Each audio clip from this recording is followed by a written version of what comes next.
पंजाब में दफा 144 का नफाज। मियांवाली में मोबाइल और इंटरनेट सर्विस बंद। हुकूमत पंजाब ने फैसलाबाद, भावलपुर, टूबा टेक सिंह, मियांवाली, चिन्योट और झंग में दफा 144 नाफिज कर दी, जिसके तहत वहां पर हर किस्म के सियासी इज्तिमात, धरनों, जलसों और मुजाहरों समेत एहतजाजी सरगर्मियों पर पाबंदी आयद की गई है, जबकि मुख्तलिफ शहरों में कंटेनर्स खड़े कर दिए गए हैं। मियांवाली में मोबाइल फोन और इंटरनेट सर्विस बंद है, जबकि रेंजर्स की 2 कंपनियां भी तैनात कर दी गई हैं।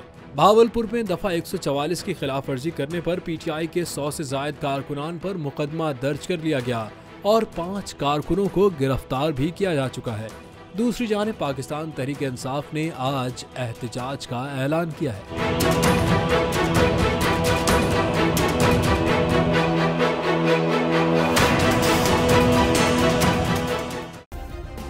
सब्सक्राइब करें और बेल दबाएं ताकि कोई खबर रह न जाए।